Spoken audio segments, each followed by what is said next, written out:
Bonjour et bienvenue dans une nouvelle vidéo. Cette semaine, je vais vous emmener avec moi dans le jardin pour vous montrer mes floraisons en cours. C'est une vidéo que j'aime bien faire à cette époque-ci de l'année. Vous en avez d'ailleurs une similaire sur ma chaîne de l'année dernière. Ça vous donnera une idée un peu de l'évolution du jardin. Donc tout d'abord ici, je vous montre mon hydrangea dont je ne connais pas la variété mais que j'aime vraiment bien. Ce qui fait des petites fleurs qui sont un petit peu rosées. Là, ça ne se voit pas encore sur la vidéo, quoique peut-être un petit peu ici. Et d'ailleurs, en parlant d'hortensia, je vais vous montrer des achats que j'ai fait ce week-end puisque je suis allée à un vide-grenier dans ma ville et j'ai trouvé des plantes vraiment à des tarifs très intéressants. J'ai trouvé cet hydrangea dont je ne connais absolument pas le nom. Ce sont des boutures que j'ai achetées à une personne qui en avait fait, qui en vendait pas mal. Alors là, j'ai payé 2,50 € pour avoir ce beau pot pour un bel hydrangea, vous voyez. Donc celui-là, je le mettrai à l'avant de ma maison avec les autres. J'aime vraiment bien la floraison puisque vous voyez, ça fait des toutes petites fleurs qui sont blanches au centre avec un petit peu de rose sur la périphérie. Si vous connaissez la variété de cette hortensia, n'hésitez pas à me le dire. Et j'ai également trouvé pour 2 € ce pot oreille d'ours. Je vous mettrai le nom latin à l'écran. J'avais envie d'en installer dans le jardin puisque j'aime bien les feuillages qui sont argentés et je sais que la floraison un peu violette peut bien accompagner les rosiers. Donc voilà, j'étais contente d'avoir trouvé ça puisque c'était un achat de toute manière que j'allais faire regarder de temps en temps en jardinerie, mais là je suis contente de l'avoir pris à un particulier. Je vais également vous profiter de cette vidéo pour vous montrer des petits projets semis en cours. Donc là vous voyez ici, j'ai semé mes bisannuelles.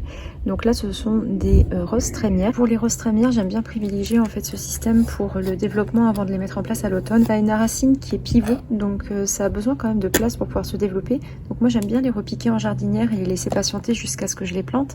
Et là j'ai mis de la monnaie du pape, donc ce sont des variétés nouvelles de cette année que je vais tester. Elles ont un feuillage normalement qui est un petit peu plus foncé, donc on verra ça ensemble lorsqu'elles auront un peu plus poussé. Après je me suis également amusée à refaire des semis de bisannuelles et de vivaces également. Là vous avez des delphiniums, donc avec du talichrome, donc j'ai fait moitié-moitié. J'ai également ressemé diverses encolies ici. Et là, je vous remontre un semis de zinnia et de cosmos. Et là, ce sont des repiquages de digital. Pareil, que je laisse un peu grandir en pot avant de les repiquer à l'automne prochain. Là, ici, ce sont des pieds de coquelaude qui ont déjà commencé à pousser.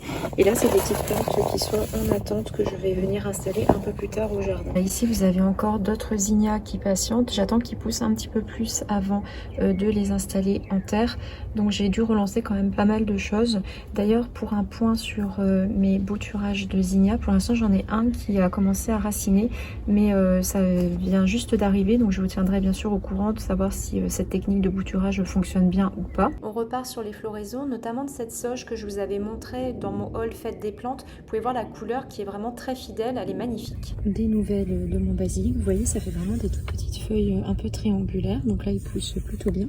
Et là je vous montre deux nouveaux achats, ce sont des sédums dans des tons un peu violets que je viendrai réinstaller en terre à l'automne. J'étais contente de les avoir trouvés, j'ai trouvé ça à une fête des plantes où je suis allée mais je ne vous ai pas filmé. Et c'est un producteur qui vient de Normandie proposer plein de plantes succulentes diverses et variées, dont ces deux sédums.